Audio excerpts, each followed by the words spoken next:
Salut à tous, salut l'équipe, donc c'est Jonathan de la chaîne Gen Invest et on se retrouve une fois de plus dans une nouvelle vidéo. Par contre, petite particularité sur la vidéo d'aujourd'hui, vous allez le voir ensuite, c'est tout simplement car c'est un replay d'un Zoom que j'ai eu avec le CEO d'une société qui est en train de proposer une ICO qui est en train de marcher du feu de Dieu et qui s'appelle Kino. Sans plus attendre, ça sert à rien que j'extrapole sur le sujet. Vous allez tout voir dans le replay du Zoom. Vous allez voir comment le gars maîtrise son sujet. Vous allez voir le potentiel aussi qu'il y a avec cette nouvelle ICO et ce nouveau projet. Sans plus attendre, let's go générique.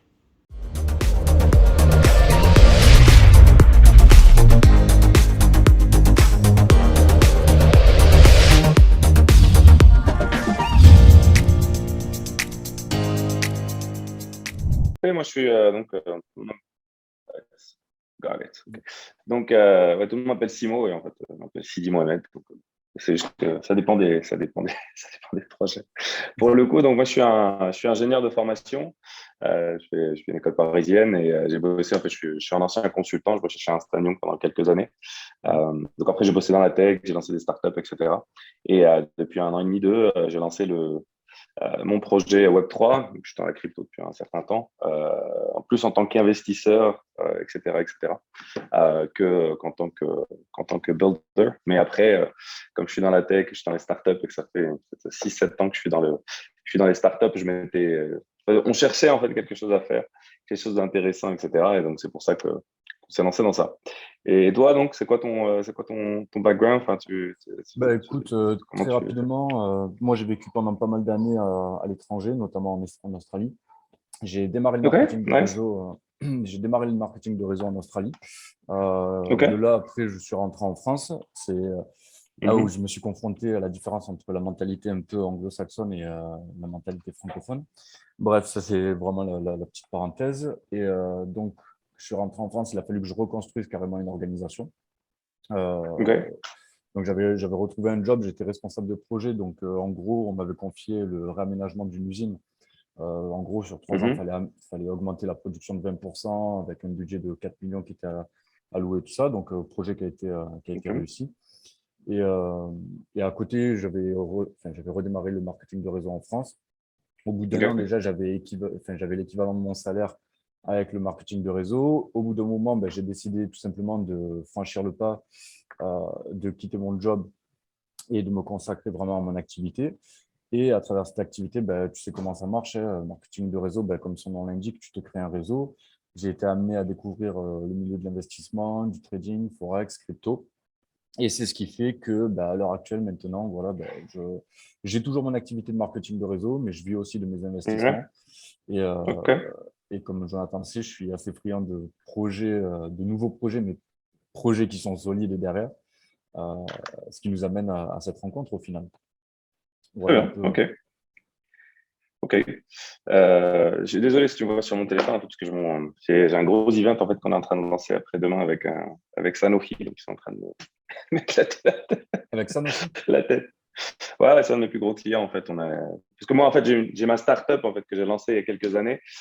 Donc pour faire très très simple, hein, c'est pas l'objectif du call, mais juste pour t'expliquer, en fait, ça s'appelle Gisty. On a lancé il y a quelques années. En fait, c'est la première plateforme de vidéo et audio communication pour les entreprises. En fait, on veut remplacer les emails, les meetings et WhatsApp par une application en fait sécurisée qui rely en fait principalement sur la vidéo et l'audio. Donc en fait, c'est un YouTube X X ouais, c'est même pas WhatsApp, mais en fait, c'est un YouTube X plutôt outil de vidéo communication. Et en fait, les utilisateurs s'envoient des vidéos, mais des emails, mais format vidéo. Donc, en fait, au lieu d'envoyer un truc texte, tu t'enregistres la vidéo, tu vas dire, OK, guys, donc voilà ce qu'il faut faire, voilà ce qu'il faut faire. Tu attaches le document, tu l'envoies autant de personnes que tu veux, comme dans un email, et tu reçois, en fait, euh, une notif. Et en fait, c'est exactement comme un email client à l'intérieur. Et donc là, on fait le plus gros launch, si tu veux, le plus gros launch digital pour créer, en fait, c'est pour la communauté médicale de la région du Golfe, donc à peu près 25 000 docteurs. Donc l'event, il est pharaonique et c'est pour ça qu'ils me t'a noté avec leur préparatif. Et en fait, on fait le launch officiel de l'app le 27, donc vendredi et samedi matin. Donc il y a, je sais pas, 3 4 000 auteurs qui sont prévus sur la conférence et les 10 et quelques mille offline. Et la conférence, elle est sur tout ce qui est respiratory disease, donc tout ce qui est maladie liée au respiratoire, surtout avec ce qui se passe avec Covid, ils sont très à cheval sur ça. Et ils veulent présenter, en fait, en marge de la conférence, donc la nouvelle application qui va être lancée, en fait, pour les docteurs, pour s'échanger, en fait, des patient cases, asking, pour poser des questions, en fait, sur des cas, sur des problématiques qu'ils ont eues, sur des protocoles médicaux, etc. Mais tout ça en privé, juste avec les professionnels de santé, en fait, entre eux. Et c'est pour ça qu'ils ont choisi notre outil pour faire ça. Voilà, pour faire simple.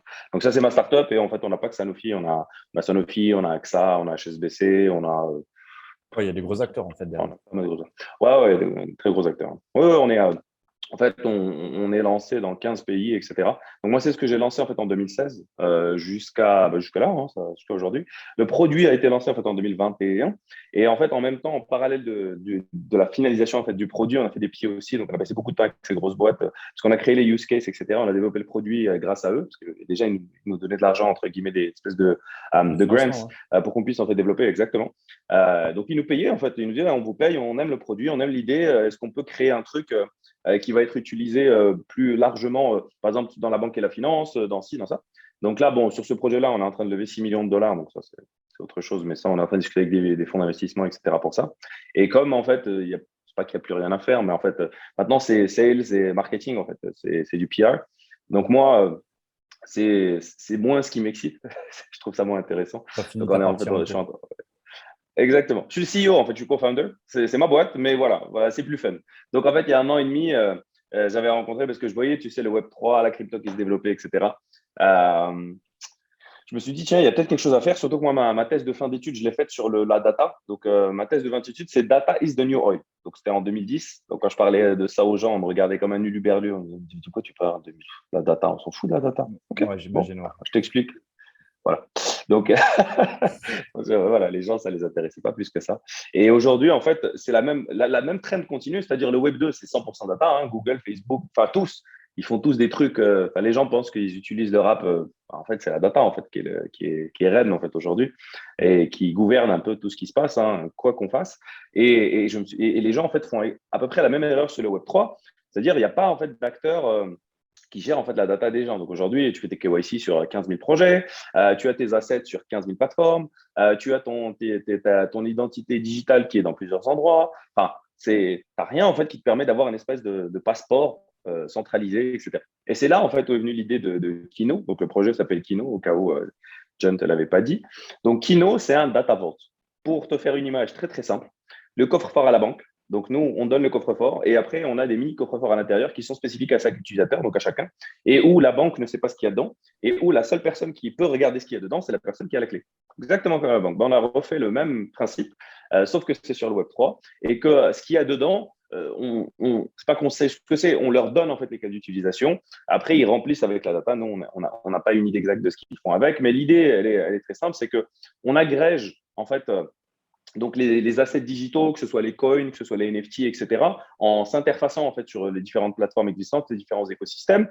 Autant que faire se peut, bien sûr, les gros, on s'interface parce qu'ils ont des API. Il y a aussi ce qu'on appelle des wormholes, donc un peu technique en fait, qui permettent en fait de créer de l'interopérabilité entre les blockchains qui aujourd'hui est c'est très limité. Hein. Aujourd'hui, les plateformes, elles communiquent pas trop entre elles. Et donc, ça permet à chaque utilisateur en fait, d'avoir ses assets donc, sur un dashboard, d'avoir de la visibilité, de pouvoir faire de la BI. J'avais fait de la BI, donc pour un peu plus technique, ça s'appelle des cubolaps. En fait, c'est la data, elle rentre dans le cube. Et ce cube-là, en fait, tu peux en sortir la data que tu veux en faisant des queries. Et nous, on fait ça en fait en intégrant des queries techniques. C'est-à-dire, imagine, tu as investi dans du ETH. Bah, en fait, tu vas voir dans ton dashboard que tu as du ETH. Voilà combien tu as payé, voilà ça, voilà ça. Et en plus, tu vas avoir un petit indicateur qui est basé sur en fait de la BI, qui est une intelligence artificielle, qui va en fait aller regarder tous les indicateurs financiers qui existent sur ETH, donc les plus intéressants, le RSI, le MACD, le DADI, le DADA, qui va dire tiens, ce truc-là, il a l'air d'aller bien, celui-là, c'est pas bon, il va checker les news, il va faire du data scrapping sur Twitter, sur les réseaux sociaux, et te donner un sentiment, et te donner un score. Et en te disant, ça a l'air intéressant, ça pue la merde. Donc, ça, c'est en gros. Et ça va se faire ça sur les coins, ça va le faire sur les NFT, etc. Et ensuite, sur les différents objets en fait, que tu vas pouvoir acquérir au fur et à mesure, parce qu'il y en a des nouveaux qui se créent. qui se créent de plus en plus. Donc ça, En fait, c'était l'idée de base. si je comprends, c'est en gros, tu réunis tes assets, mais tu as aussi un analyseur de tendance par rapport au sentiment général. Ce qui permet de savoir si Exactement. on va avoir un sentiment à la vente ou à l'achat ou s'il y a de la hype sur un projet, quoi. Bah, clairement, tu aurais eu notre outil, enfin, notre outil aurait été existant, tu aurais eu du Luna dessus, tu aurais fait un red flag en disant oh, frérot, faut vendre, là, c'est pas bon, il y a un problème dans l'histoire, quoi. Ouais. Alors que voilà, tu aurais eu une alerte en te disant frérot, attention, peut-être que tu aurais perdu peut-être 10%, peut-être 20%, pas 90 ou 95. Je ne parle pas pour toi spécifiquement, mais Oui, oui, oui. plus globalement. Parce que voilà, les indicateurs étaient pas bons, aussi bien ce qu'on appelle le on-chain que le off-chain. Donc, dans les deux cas, les news n'étaient pas bonnes, des infos, mais c'est pour ça qu'il faut mitiger. En fait, c'est pour ça que l'AI en fait, est là pour faire un peu le tri dans tout ça, parce que sinon, tu te perds en fait, dans la myriade de data. Et ça, c'est l'idée de base. Hein. Ça, c'est vraiment l'idée de base. Je te donne un autre exemple. Azuki, je ne sais pas si tu connais, c'est les NFT. Azuki, bon, bref. Non, C'est une grosse collection NFT. Grosse collection NFT.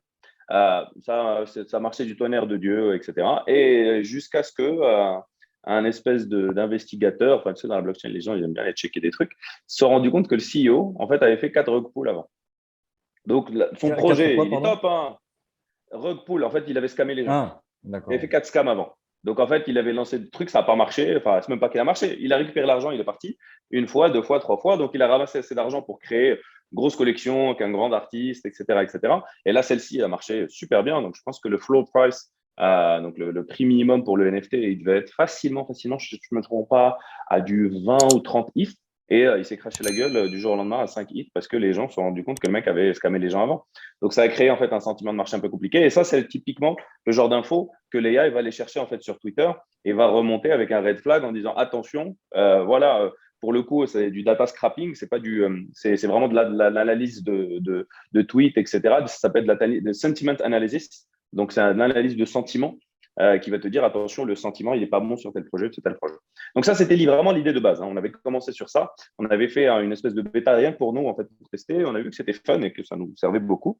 Et à partir de là, en fait, j'ai refait la même chose qu'avec mon ancienne startup. C'est-à-dire, j'ai appelé les boîtes que je connais, parce que c'est mes clients. Allô Sanofi, allô AXA, allez, oui les gars, alors écoutez, j'ai un nouveau projet blockchain, ça vous intéresse? Oui, ça nous intéresse bien. Donc, je me suis posé avec eux, je leur ai dit, écoutez les gars, qu'est-ce qu'on peut faire en fait avec la data? Qu'est-ce qui vous intéresserait?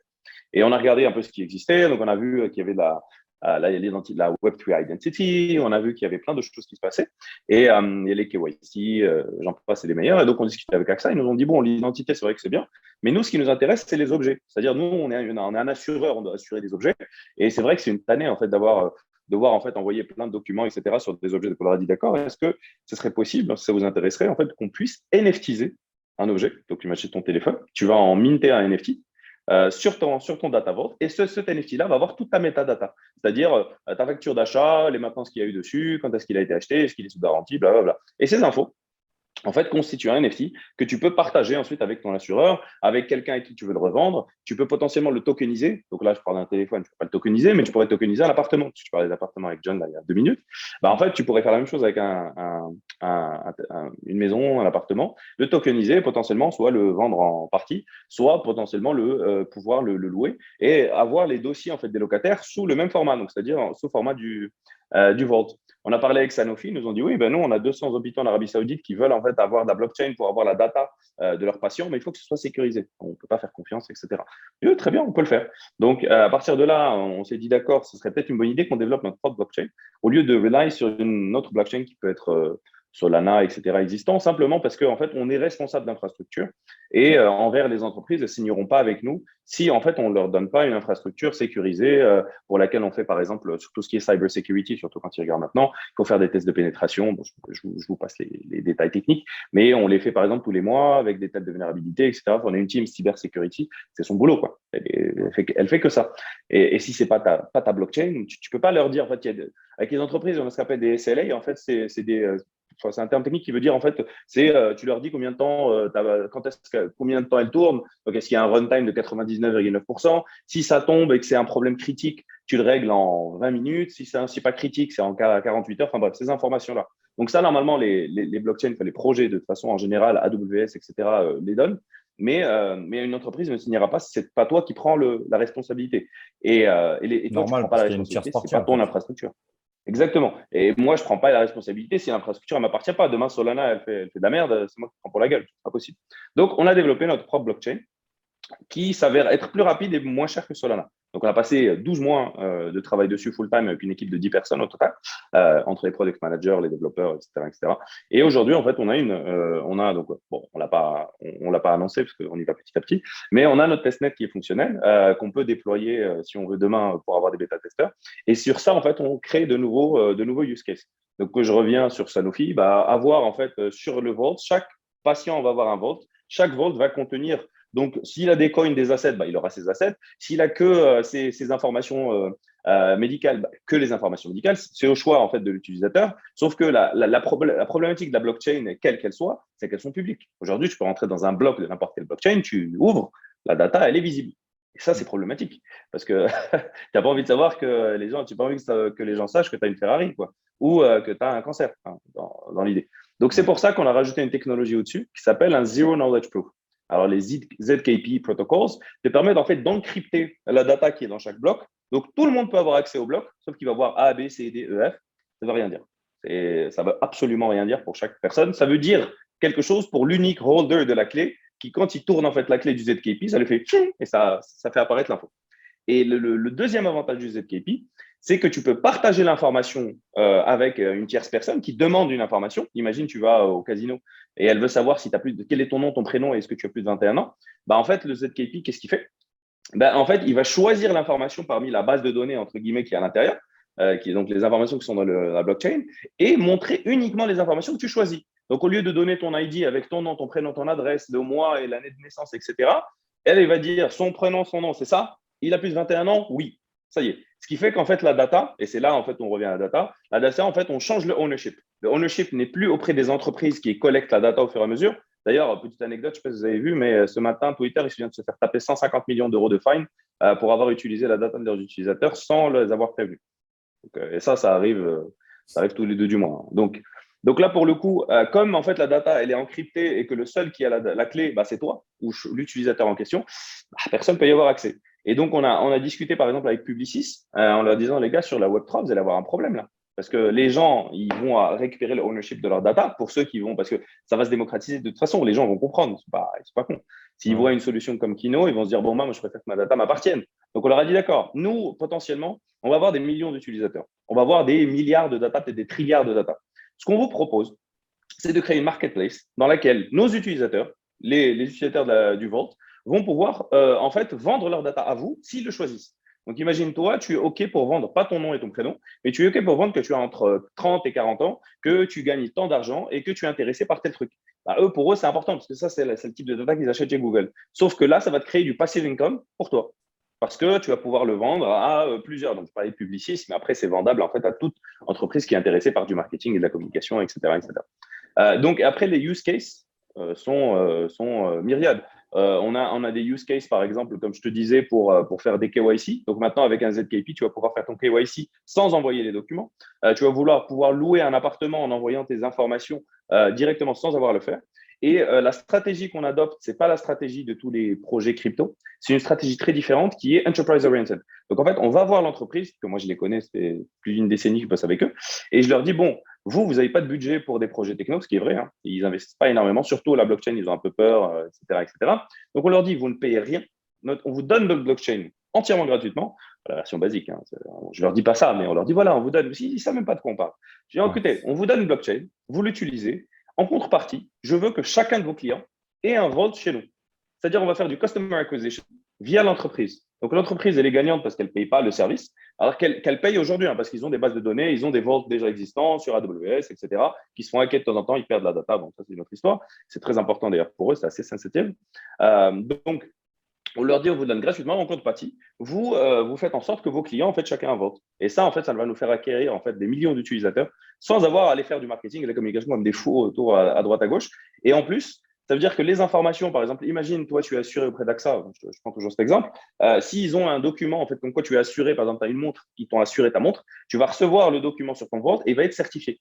Donc, en fait, sur le Vault, tu vas avoir 2 types de NFT, des NFT verified, donc l'entreprise ou l'émettrice, en fait, valide, c'est elle qui t'envoie le document, elle le valide, et non certified, c'est toi qui les as uploadés, donc, je ne sais pas, des bills d'électricité, enfin, j'en passe et des meilleurs. Bah, en fait, tu vas devoir le vérifier. Comme ça, quand tu vas le partager, la personne en contrepartie, elle sait que le document, soit il faut qu'elle le double-check, si elle veut le faire, hein, c'est pas forcément obligé, soit elle est verified. Donc, de ce fait, il n'y a pas besoin de double-check. Et ça se fait, par exemple, on est en train de développer une nouvelle technologie qui n'est pas un NFT. Donc, qu'on va appeler en fait un non-transferable NFT. On est en train de chercher un nom funky. Et simplement, pourquoi? Parce que si quelqu'un t'envoie, par exemple, un NFT, la logique des gens, c'est je peux l'acheter, je peux le revendre. Alors, quand c'est une maison, oui, it makes sense, parce qu'en fait, elle est à toi, tu peux la revendre, tu peux la découper. Mais imagine, c'est un diplôme. Ou imagine, en fait, c'est un certificat d'assurance. C'est pas un truc, en fait, que tu es censé vendre. C'est un truc qui est à toi, que tu gardes. Donc, en fait, il est non transférable. Il n'a pas de valeur intrinsèque, contrairement à la maison, etc. Donc, on va avoir deux types de NFT. Et c'est un truc dont Vitalik Ethereum, elle est juste en train d'explorer. Nous, on l'a déjà. Ça fait déjà 3-4 mois qu'on l'a. Donc, on l'a pas encore communiqué parce qu'on était en phase de test. Mais Vitalik en a parlé. Eux, ils l'ont appelé SBT, c'est Soulbound Tokens. Mais nous, on est en train de chercher un nom funky. Anyway. Mais voilà, donc ça veut dire qu'on est vraiment très, très en avance, si tu veux, techniquement, parce que nos équipes, contrairement aux autres projets, les autres projets, qu'est-ce qu'ils font? Ils ont une idée, ils écrivent un white paper, ils font un beau website, ils payent des YouTubers, payent des YouTubers dedans, ça fait du buzz, sauf que techniquement, il n'y a rien. Il y a deux mecs avec 5 mecs inexistants, avec leur PFP, tu vois même pas ni leur nom ni leur tête, et ils ont mis 0 $. Enfin, ils ont investi dans le website et peut-être un mec qui a écrit le white paper.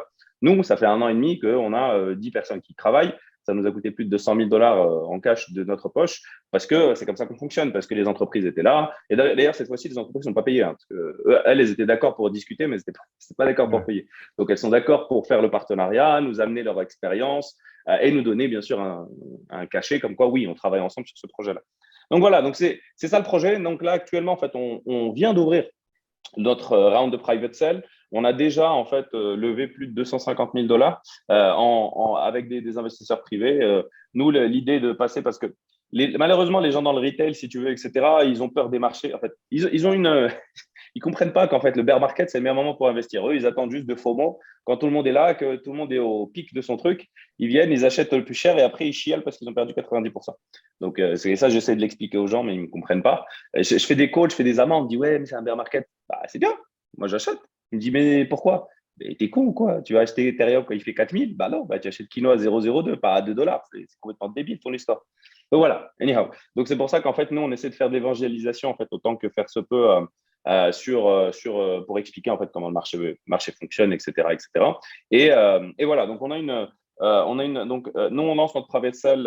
Donc, on a déjà, comme je te dis, on a récupéré des fonds et on travaille en fait avec des gens qui ont un réseau, comme John, comme toi, comme d'autres personnes, auxquelles on propose en fait de proposer notre projet. Donc, si tu veux, pour rentrer dans notre whitelist VIP, parce qu'en fait, nous, on a des places limitées, si tu veux, pour les investissements, et on leur propose en fait de ramener leur communauté sur le projet. En tout cas, on leur dit, faites vos recherches. Moi, je me donne non-financial advice, do your own research. Moi, je donne l'information, je suis là pour expliquer.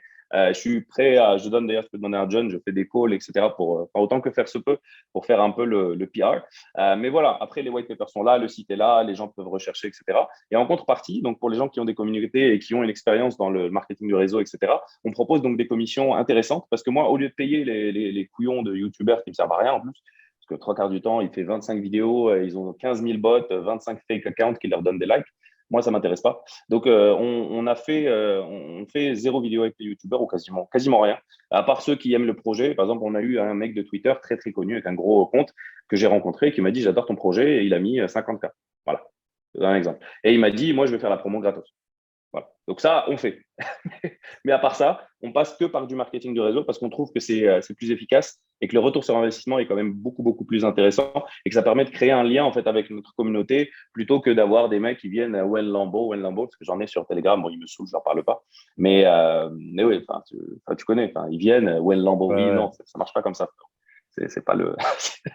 c'est pas l'idée. C'est ouais, le Lambo, c'est un scam, je veux bien, tu vois. Mais nous, l'objectif, c'est de te filer une Lambo. Mais je vais pas te dire, mais là, je te donne une Lambo demain. Mais moi, mon objectif, bien entendu, c'est de faire en sorte que les gens qui rentrent sur les private sales puissent, d'ici en fait au listing, au moins faire un 4-5X et potentiellement sur 12 mois, sur 18 mois, sur 24 mois, pouvoir faire comme avec Solana, qui s'était lancé à 0,02 en private sale et qui est monté à 200 $. Moi, je serais le plus heureux du monde, non pas parce que j'ai fait que de l'argent, mais parce que j'ai aidé, en fait, j'ai créé une communauté, j'ai ramené du monde et qu'on a fédéré en fait des gens autour de notre projet, aussi bien au niveau privé, investisseur, qu'au niveau des entreprises.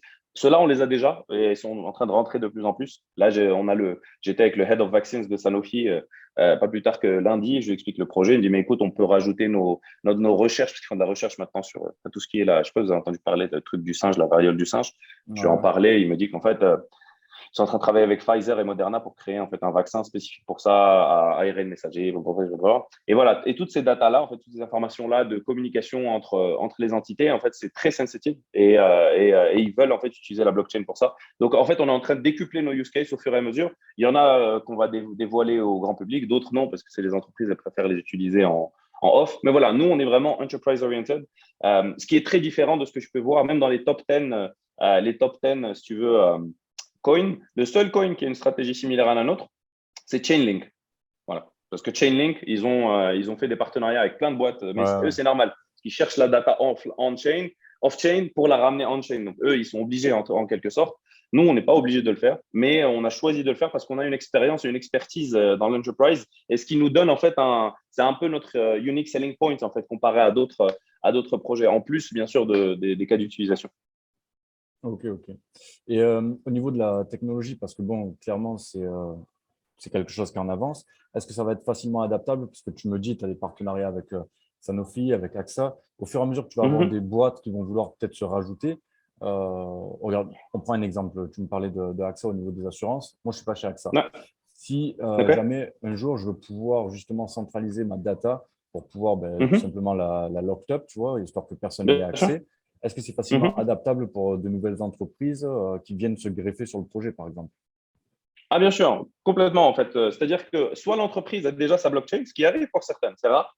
On leur donne deux choix. Soit vous payez déjà sur cette blockchain et vous avez un contrat en fait avec lequel vous êtes bound pour, je sais pas, un an, 2 ans, et on vous propose de développer un API spécifique pour récupérer la data en fait directement sur le vault, comme on va faire pour les tokens. Cette fois-ci, ça va être, ils vont juste récupérer la data, on va la NFTiser entre guillemets, donc on va utiliser notre tambouille interne pour le recréer. Soit on leur dit, écoutez les gars, vous n'avez pas de blockchain, bah en fait vous allez vous mettre sur notre blockchain, on va vous créer en fait une espèce d'instance qui va être spécifique pour l'entreprise. Ok, mais en fait, oui, ta blockchain, elle est interconnectable avec les autres au final. Tout à fait. Tout à fait. Avec, en tout cas, les plus grosses aujourd'hui, c'est-à-dire Avax, Solana, Ethereum. D'ailleurs, on est déjà EVM compatible, c'est-à-dire que toutes les apps développées sur Ethereum vont être compatibles sur notre blockchain. Et on a utilisé le Cosmos SDK. Donc, sans rentrer dans le détail, Cosmos SDK, c'est le software development kit le plus développé, le plus performant qui existe. C'est ce qui a été utilisé notamment par Binance pour créer la Binance Smart Chain. Et c'est ce qui a été utilisé par Terra pour développer donc, la blockchain Terra. Donc, mis à part l'UST, PEG, etc., Terra, ça reste un écosystème de fou.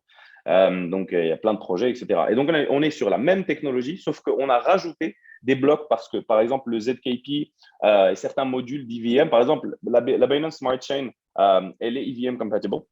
Mais Terra n'est pas EVM compatible. Et nous, on est EVM compatible. Donc, nous et la Binance Smart Chain, on va être les seuls blockchains sur la base du Cosmos SDK qui seront EVM compatible. Et nous, notre objectif pour les entreprises, comme je t'ai dit, on leur donne la plateforme gratuite. Nous, aujourd'hui, nos concurrents directs, c'est IBM. Ils ont une blockchain en fait, qui propose aux entreprises payantes. Nous, ça va être gratuit. Et en plus de ça, le niveau, si tu veux, techniquement, leur blockchain, c'est comme une 2 chevaux. Et nous, on est une S65 AMG, quoi. Ça n'a rien à voir. Elle est lente, elle n'est pas efficace, elle est chère. Et ils ne pourront pas développer de dApps de manière facile parce que même le langage technologique qui a été utilisé, c'est vraiment Linux, quoi. Pour les gens qui connaissent Ouais. un peu la tech, c'est vraiment, vraiment basique. Donc, c'est vrai que les entreprises aiment ce qui est simple. Et nous, vraiment, vraiment au plus simple sur une technologie qu'ils n'ont pas encore adaptée. Ils n'ont pas d'équipe en interne. On ne peut pas leur donner un truc qui soit complexe, en fait. Sinon, ils doivent créer le département, ça leur coûte trop d'argent. Et là, Et ils ouais, arrêtent le laisse projet tomber. dès le Ouais. début, quoi. D'accord. Exactement. Et par contre, alors peut-être que c'est moi qui l'ai raté sur le site, mais j'ai pas vu la tokenomics au niveau du Ah token. si, si, Alors, ça y est, en fait. Ou peut-être que tu l'as pas vu, mais en fait, on a 1 milliard de tokens en fait, au total. Le tokenomics, il est détaillé, hein. On va passer, en fait, on n'a pas mis que le tokenomics d'ailleurs, contrairement à plusieurs projets, on a aussi mis le user fund, parce que les gens, ils ont tendance à te dire, OK, le tokenomics, mais le user fund, pour moi, est même plus important, parce que tu veux savoir ce que les gens vont en faire.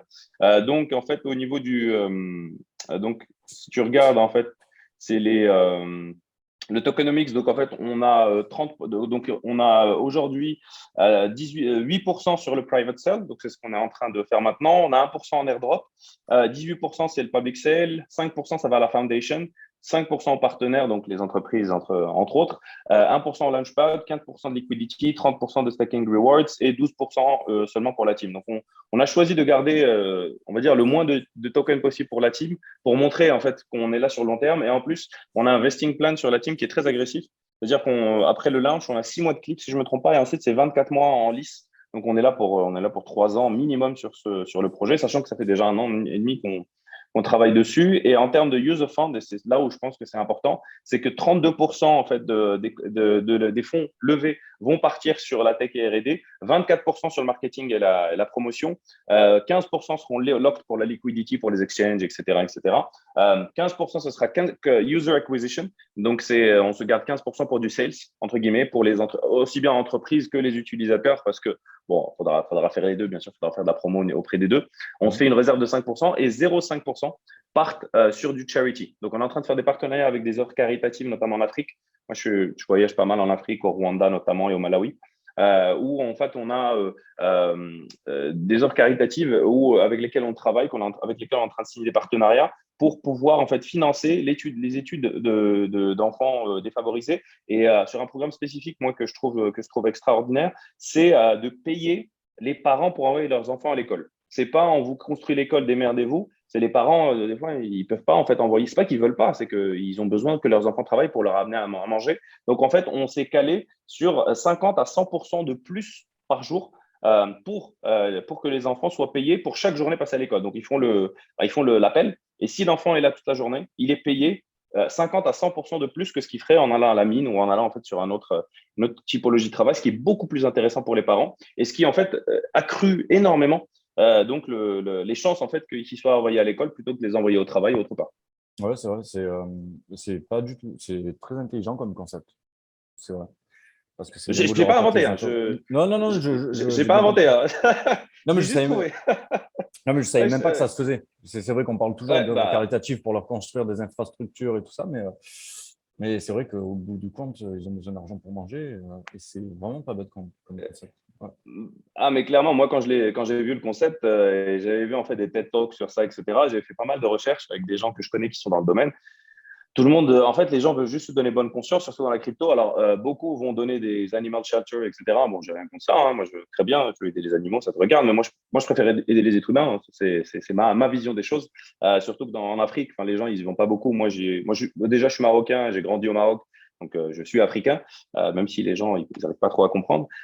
Mais voilà, je suis allé en Afrique subsaharienne, j'ai vu en fait la misère, la pauvreté dans laquelle les gens vivent malheureusement. Et je pense qu'il y a quelque chose en fait à apporter. Et ce type de programme, à mon sens, font absolument 100% sens. Et dis-toi que même en Afrique, les gens ne savent pas que ce genre de projet existe. Parce que ces projets-là, ils peuvent pas détourner les fonds. C'est ça qui est problématique. L'école, tu sais, ils construisent, ils vont mettre 10, ils vont dire qu'ils vont prendre 10 paquets de ciment, ils vont en prendre que 5.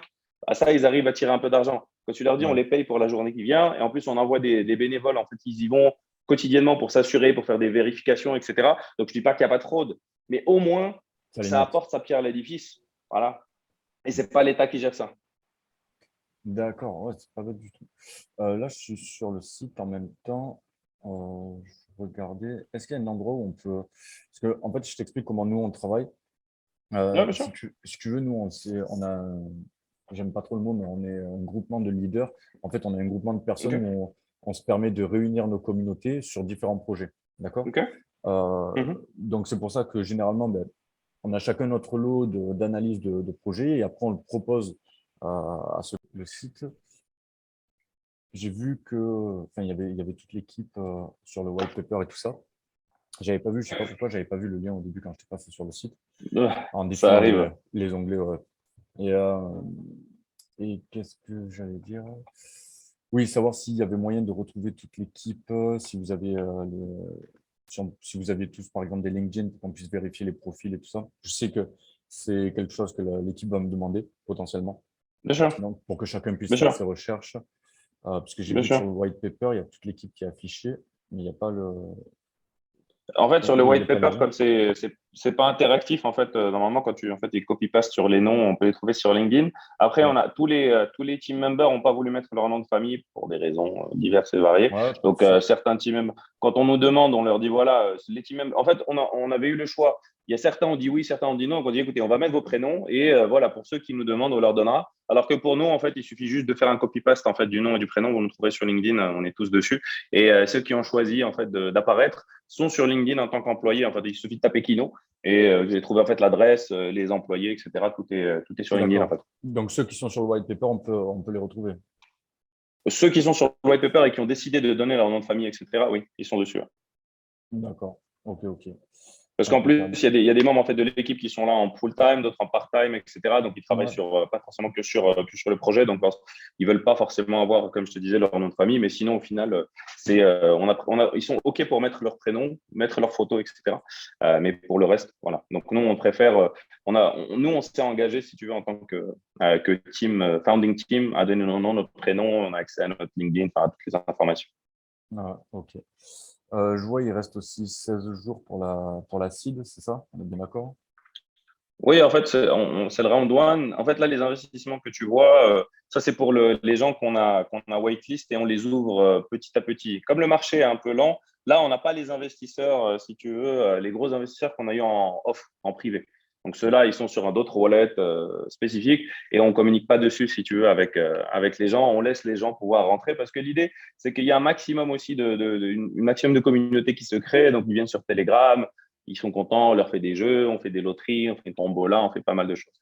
Donc on a mis 16 jours. On verra en fait comment les choses avancent, on verra le marché. Nous, l'objectif en fait, au final, c'est que les investisseurs qui sont entrés en private sale aient le meilleur retour sur investissement. De ce fait, le listing, même si on a déjà le OK, si tu veux, de plusieurs plateformes de listing, j'en ai eu des nouvelles d'ailleurs pas plus tard qu'hier. On a décidé d'attendre que le marché quand même reprenne un peu de, on va dire De un peu de couleur, plus ouais. belle pour pouvoir faire le listing, parce que sinon, en fait, les gens vont faire un x2 alors qu'ils auraient pu faire un x10, c'est un peu con, quoi.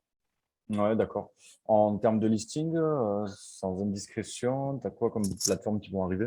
Si tu as déjà des En noms, fait, non, cite-moi des du tout, noms. du tout. En fait, on est en discussion avec Bybit, on est en discussion avec Qcoin, avec Gate.io, avec CoinMena qui sont ici aux Émirats. On a eu un exchange sud-coréen aussi, un gros exchange sud-coréen.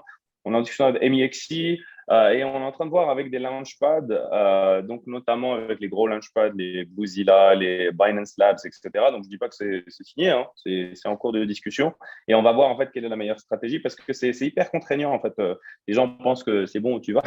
Ils sont particulièrement embêtants sur pas mal d'aspects. Donc, on va choisir en fait le listing, donc en tout cas l'exchange, pas qu'en fonction du volume, parce que derrière, on veut garder aussi un peu le pump qui arrive avec les gros exchanges. Parce que si tu te lances day one sur Binance, derrière, qu'est-ce que tu as? Tu as Coinbase, dans le meilleur des cas, qui va te relister après.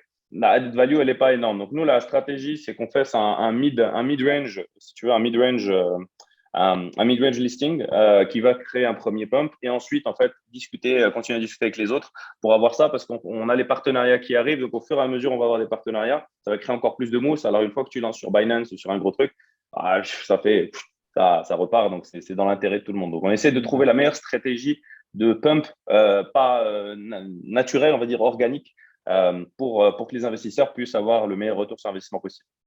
Ok, ok. Et au niveau des partenariats, pareil, je peux les retrouver quelque part. Ceux qui ont bien voulu s'afficher. Sur le site web, en fait, le site web, en fait, on a les quatre gros partenariats actuels, donc Ouais, qui ça j'ai sont vu sur AXA, le. Sanofi, oui, Ouais, exactement. Donc, c'est les quatre gros et on est en train de discuter. En fait, on a été approché par des VC, tu sais, les gros VC crypto, etc., pour pouvoir investir. Mais nous, comme je leur ai dit, on préfère d'abord créer notre communauté. On préfère d'abord, en fait, finaliser nos rounds private à nous avant de discuter avec eux parce que le problème avec eux, que je n'aime pas, c'est que c'est une dump party. Eux, ils arrivent avec des 2, 3, 4 millions. Tu dis, écoute, nous, on t'achète tout et le jour où ça s'ouvre, ils dumpent sur tout le monde. C'est un peu leur job. Et ils viennent à plusieurs. Donc, on a discuté avec les Dutch investors. On a discuté avec pas mal de monde. Mais leur stratégie à eux, c'est de se faire de l'argent. Notre stratégie à nous, c'est de faire que le projet soit périn. Et pour l'instant, ça match plus avec des private investors qu'avec ces gros backers qui sont là rien que pour dumper sur des gens. J'aime pas trop leur façon de faire. Donc, je préfère qu'on ait en fait notre cash à nous et nos investissements à nous pour qu'on puisse avancer. Et ensuite, en fait, leur garder une petite partie des tokens parce que c'est bien d'avoir leur nom et que ça donne de la hype. Mais pas forcément faire, parce que j'ai vu des projets, ils ont 35 backers différents de 35 trucs, ils leur ont filé des millions de tokens et au moment du launch, en fait, c'est les petits investisseurs qui prennent parce que eux, ils sont. Parce que même si on fait un TGE, en fait, on a un vesting plan et une token distribution qui est assez strict. Donc, pour empêcher ça, mais rien que le fait de leur donner 5% au TGE, au launch, c'est quand même beaucoup de tokens pour un gros investisseur. Donc, 5%, il en a assez pour venir te dumper ton truc. C'est pas forcément la meilleure des stratégies. Yes, je vois, je vois. Je regardais là les rounds, pareil, je suis sur le white paper en fait en même temps. Ouais, bien sûr. Je regardais les rounds, par contre, il n'y a pas de vesting qui apparaît pour les. En fait, le vesting, il est dans les terms and conditions. C'est pas forcément, on l'a pas mis dans le white paper. 10%, 10% au Exactement. lancement du On a token. expliqué. Exactement. J'avais pas vu. Mais c'est pas le vesting complet. On a un vesting complet, en fait. Je peux t'envoyer le lien si tu veux. On a un vesting complet avec un tableau détaillé, etc., etc. On a donné quelques exemples de vesting dans le white paper, mais le détail, il est dans un fichier séparé qui est accessible. De toute façon, il est dispo au public. Ouais, bah à la limite, je voudrais bien. Ouais, je te l'enverrai, bien sûr, pas de problème. Ça, j'avais une dernière question, mais elle m'a échappé.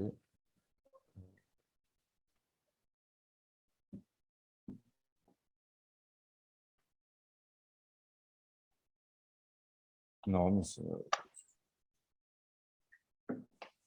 non, ça m'est sorti la tête. Ça m'est sorti la tête. Non, mais il n'y a pas de souci. Il n'y a aucun problème. Ça arrive. Ça arrive, il n'y a pas de souci. Ah oui, Et comme je te disais, nous, par rapport. Ouais. Pardon, j'ai vu. Vas-y, je t'en prie. Et ça, j'avais vu. John m'en avait parlé, puis je l'ai vu ensuite sur les infos. Il y a une partie. Alors, sur le referral, parce qu'il y a une partie qui est payée en token, mais on est seulement sur C'est ça. 2% si je ne me trompe pas.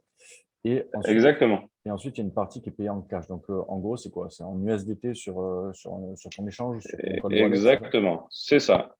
Exactement. En fait, ce qu'on a fait, comme je te disais, c'est qu'au lieu de partir, en fait, au lieu de payer les influenceurs des 5, 10, 15K, on a préféré, en fait, rémunérer les community holders. Donc, parce que vous, c'est du travail que vous avez fait pour builder une communauté, pour avoir du monde derrière, qui vous fait confiance, etc. Ben, nous, on veut rémunérer, en fait, cette confiance et le travail que vous avez fait. Donc, on a créé 2 niveaux de commission. Si tu veux, je vais partager mon écran. Tu peux me laisser, John, juste la possibilité de partager mon écran? Parce que je pense que c'est toi le host.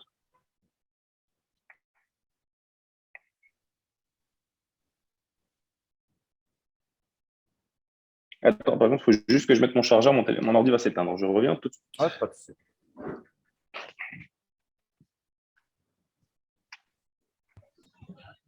Là, c'est good, tu pourras lui dire, il peut partager. Ok, pas de souci, merci.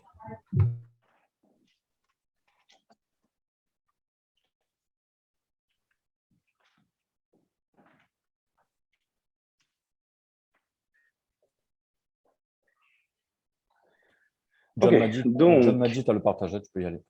Ok, nickel. Donc, voilà. Donc, dis-moi si tu vois mon écran. Ouais, c'est bon. Ok. Donc, en fait, on a un commission system sur 2 levels. Donc, si c'est, en fait, tu as le level 1 et tu as le level 2. Donc, imagine que, en fait, tu ramènes, si tu veux, des investisseurs de ton côté, donc de ta communauté. Tu reçois, en fait, s'ils mettent entre 500 et 1000, tu reçois 15%, de 1000 à 5000, 12%, de 5000 à 10 000, 10%, 8%, 5%, 3%. S'ils mettent plus que ça, bon, c'est à discuter.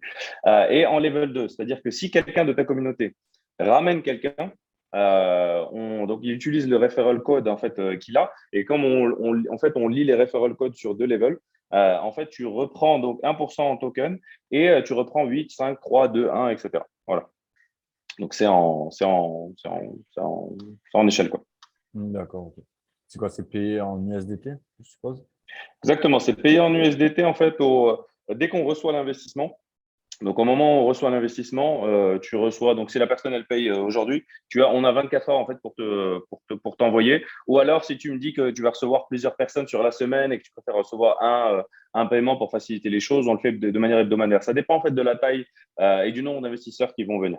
D'accord. Mais du coup, attends, parce que je me suis inscrit déjà en fait. OK?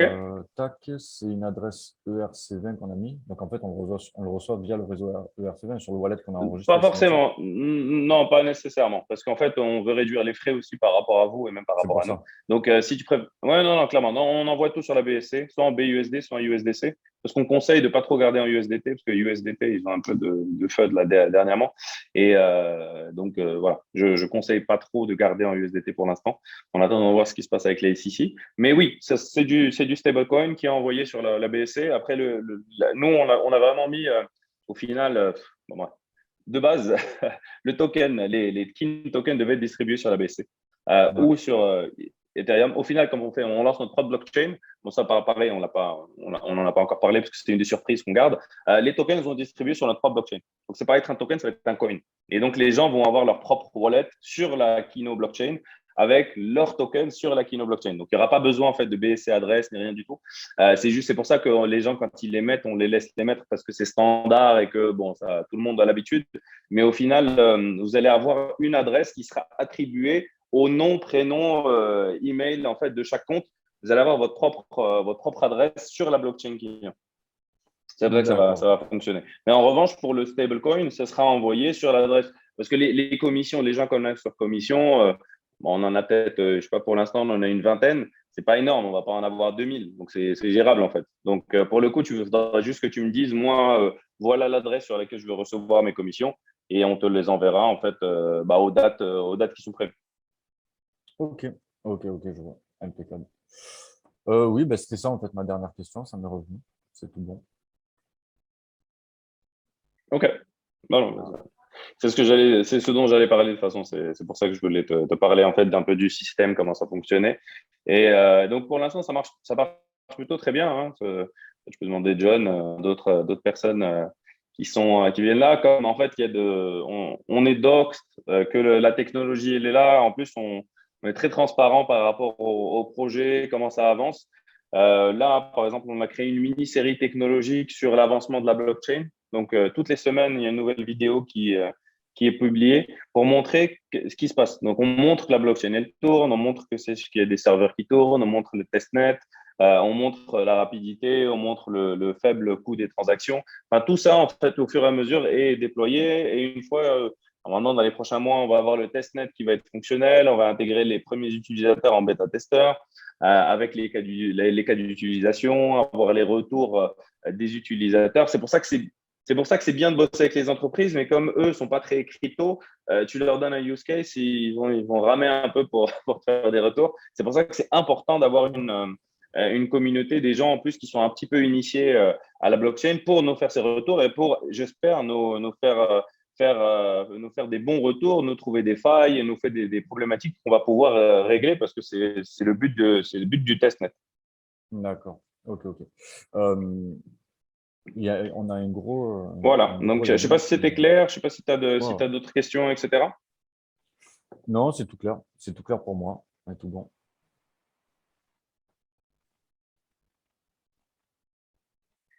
Ah. Ouais, Euh, ok, impeccable.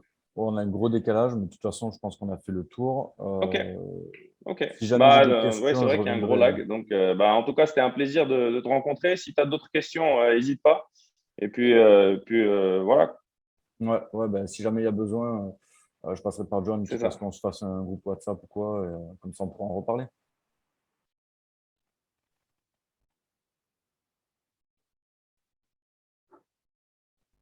Ouais. Bon, impeccable. Il y a vraiment un énorme décalage de plusieurs secondes. Ok, Bon, ben, avec grand plaisir. on se voit très rapidement. Je te remercie en tout cas pour ton temps. Ciao, ciao.